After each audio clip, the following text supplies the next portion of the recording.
Hello, everybody. My name is Shaka and Dingane-Kendricks. And my name is Dingane Gant-Kendricks. Welcome to another episode of The Hero Podcast, Behind the Hero. Let's Do It. Let's do it. So this week we have another topic. This next topic has to do with a pretty, I would say, important aspect of students' lives. And how this incorporates to what we do at Hero, which is want to have as much fun as possible, have the day as exciting as possible. So this next topic is: does academics belong on the playground?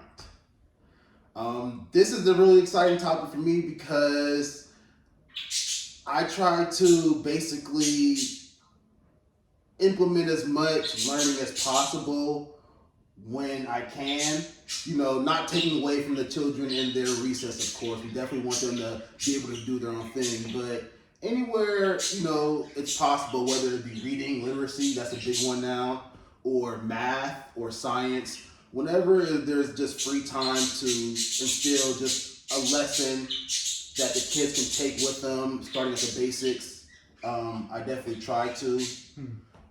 What about you? Do you ever see yourself when you're at these schools, just trying, maybe it's a simple math equation, or maybe it's, spelling. Maybe you see these kids are struggling with something, you try to implement, okay, for this game, let's spell out the word while we pass the ball. Something really quick, but it's fun during recess, and something that they wouldn't think, okay, this is learning. I'm actually having fun while doing this. I would say that I would assume that situations like that have occurred. I'm not sure if I intentionally have done it, but I have been in situations where I'm working with a group of students, and you build relationships with students over time. So I start to see areas that they're strong at, but also areas of improvement, whether that's in terms of like literacy skills or mathematics skills. So I'm sure that unconsciously I have been like, okay, let's say we're doing that game with, how like typically it's, if you're wearing a blue shirt, run to the other side of the basketball court. I would not be surprised if I have went like, if, let's say your favorite book is this, or if you've, competed in a spelling bee this year, something like that kind of gears it towards academics. I would definitely say I see the usefulness of it. Okay. Do you believe that just initially that academics belongs on the playground? Okay, that's interesting. And I would say yes and no. Okay. I would say that it does have its place on the playground, like in terms of like physical activity classes. Okay. I think that it could be really beneficial to tie in academics to certain games. I also think that recess serves as a good break period. Okay. So like it's a time where students can take that break from academics, and so when they get back in a classroom setting, they have more to say. Yeah. I'd like to bring up a study. The Child Care Educational Institute states that, during recess, that's increased physical activity. And have you ever heard the term gets the blood flowing? Yes. And during physical activity, students get the blood flowing. And this increases oxygen to the brain. That increases neural connectivity and improves nerve cell growth. And as a result, that leads to increased memory capacity and increase in attention span. Yeah. So I think it's like, well, if we could just focus on physical activity as much as possible, I think that also has some benefits to it. Yeah. No, I definitely agree. I think it's a yes and no situation. Yes, because you can tailor academics to pretty much however you want. You don't need to have a detailed lesson plan. We're out on the playground to try, okay, let's go through this. We're going to have each kid read a paragraph, and then we're going to answer some multiple choice questions and try to make that fun.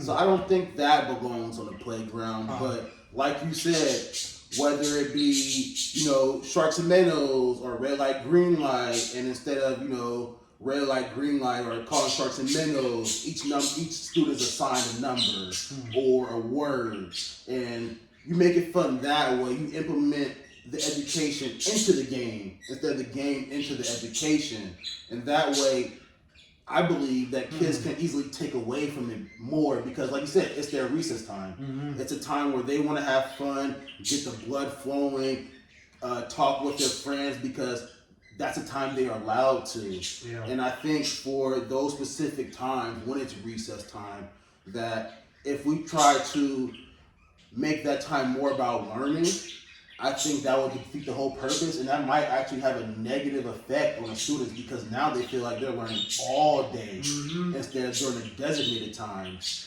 But if you implement the learning into the game, kind of how I did with the Hero Tutoring Program, where we had specific games, but instead of having one rules, we substituted in other rules. So like the throwing of the dice or the number counting by, different increments, 4s, 8s, 10s, into the game. I think the students will have a lot more fun and take that with them. That'll be a much more easier lesson for them to grasp because, again, during that time, they're having fun. And when students have fun, they can remember anything. They can remember what happened or during this play. Like, you already know when you talk to students about sports or anything, football, they remember what happened in what play, they remember what happened in what quarter. So when it relates to their childhood, I think that they can remember a lot, and I think that we should utilize that. Try to relate things to their childhood. I like what you said, especially about not making the game a part of learning, but making learning a part of the game. Like, to really to keep the structure the same, but then look for opportunities to make it involve academics into the game. I think that's really powerful because students are still going to engage with it the same way they would just a typical game. If you just tie in math to sharks and minnows or red light, green light, it's almost helping the process. It's like, when you're moving, your heart is pumping, but when you're thinking, there's activity going on there too. Yeah. So if you can mix thinking with physical activity, that can be double, it's just, they're going to get more out of it. Yes. Do you think that this should be something that, because I don't know, do you see it often? Because you said that sometimes you may have unconsciously, do that in your classes, but just knowing, you don't go in there, I'm going to do this and mix it with academics. Do you see that anywhere happening a lot where it's just, because I know I've heard, some programs do where they try to really make that going where they have the learning that's part of the game, and from what I've heard, there are some that are on a good path, but I don't see it a lot out there where that's an attack plan. I think people are still trying to go in a different direction, and from our experience, from what I've seen, I don't think that's the direction in which we can adopt to this new generation of students to where it's benefiting them more than what we believe as adults believe is benefiting for them. So that makes sense. Do you see that happening in your line of work where it's just more of an action plan of implementing learning as part of a game so that we can kind of tailor to the students of this new generation instead of trying to tailor to students of the past generations? Yeah. And I would say that I haven't seen it. Okay. There may have been specific rare instances where it blends, but even that's typically done in a classroom environment. I haven't really seen too much blend of academics during recess. Okay. But I do think that's, I think it's underutilized. Okay. I do think there is space to bring academics onto the playground And I think it's really just a matter of, like, as you were saying, not doing what works for the last generation, but, like, to a degree, tailoring the lesson to this new generation. I think it's just that, I'm sure there's research out there, but I haven't seen research and implementation. Like, some things, it has to be like a case study. How does this work? How are students interacting with this? And I haven't seen anybody go that step to see the degree to what it works. But I do think there is a future there. My question for you is, what do you think the future of academics on the playground is? I think the future is bold. I think there's already been a basic start, and from what I mean is something just really simple is hopscotch. Okay. It's just numbers in the ground that you can easily jump and help count, and I believe that's the most helpful for like kindergarten or first graders, those who are starting off with their numbers 1, 2, 3, or you can go 1 to 3 to 5. Yeah. The basics, counting, or you can see sometimes those alphabets in the ground, and the kids can maybe step on that like hopscotch, but instead of alphabets, instead of numbers now. So I think that this is going to be a real, like you said, we're really going to need to utilize this. Yeah. I think it's going to be really important, especially when we're trying to continue to find ways to better our educational system. Yeah. And when doing that, of course, more and more research is going to come out about, again, how students learn in each generation and how different, materials or resources help each group of students. And I think that now that we're approaching a technological age, video games, things like that, I think that games in general are going to be something that's going to impact our students' lives. And I think that, in a positive manner, I think that academics, when we put academics maybe on, like the TV screen, they already have that, like coding. Yeah. Or, the program that we are getting to start on. I don't know if you want to mention that really quickly, but games in regards of screens and things like that we're doing.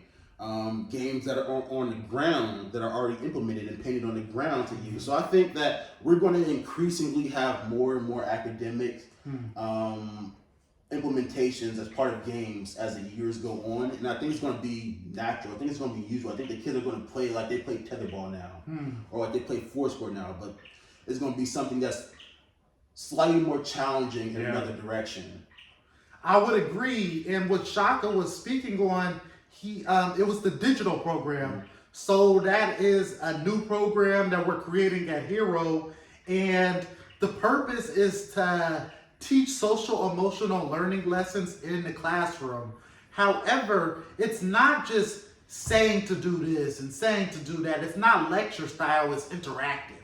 So it gets students up and walking and dancing, and then it has them partner up and have discussions, and you have games of the day. So students are having the opportunity to think, but they're also up and moving. So it's like they're engaging with the learning, literally. Yeah. And so, yes, I think I was just going to say that it's like I think we're onto it. Like, we are onto, hey, like, it seems like this is going like some real benefit to having students like do the learning, instead of like just like listen, like actively engage with it. And I think there's some serious potential there. Oh yeah. No, I can see one day, we eventually VR space. Kids students, even adults are submerged into some type of academic environment that's going to take it to another level.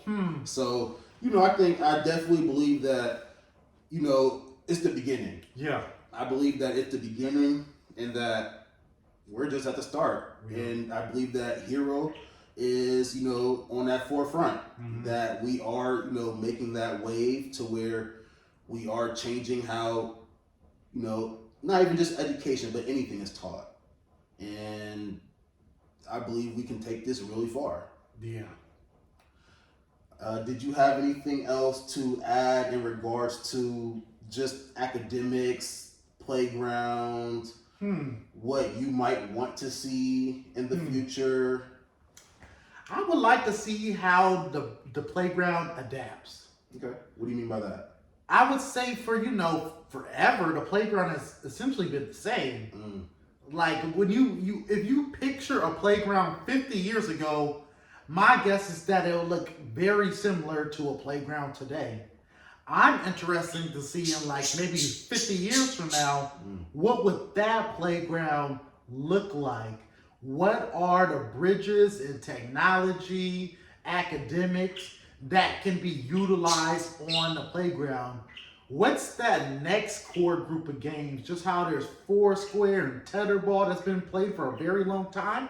Is there a new set of games that makes this bridge that hasn't been discovered or invented yet?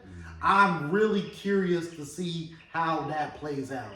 Yeah, no, that's very interesting because I didn't even think about that. Because yeah, there are core games, and even when we talk to anybody in our field now, we talk about the core games: Foursquare, wall ball, kickball, and everything adapts. Nothing stays the same. So in another 50 years, are kids gonna be playing the same thing? Because we see it now, where kids, have already lost some of that skill. And I don't know if it's because of time or because of COVID per se, but they've already lost some skills in games that were very popular for decades. And now everything is again being changed, moving more technological.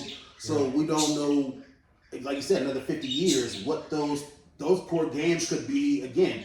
Academics and learning. So we really don't know what the students will be into and want to release as energy during recess time generations down the line.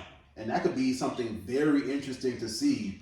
Like what are they just going to be interested in? And what can we do to implement to tailor to their changing mindsets? So that's definitely something that, we should definitely think about and definitely make possible so that, again, we are on the forefront. We are guiding that new age, that new way of thinking for our youth. Yes. And I would say that I agree that children are playing differently. Like, I noticed it a little bit more, I noticed it a little bit pre-pandemic, but from pre to post-pandemic, there was a noticeable change that many people in the field of education have seen. Like it's evident that, hey, these students are interacting differently, they gravitate to other type of things. It's pretty clear if you spend like a significant amount of time on a playground. And I think that it's really, at this point, is our responsibility to kind of observe.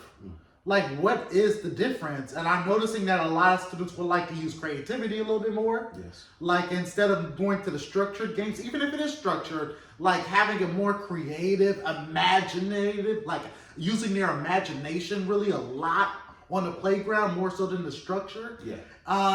And I think it's our job to observe and also to embrace it.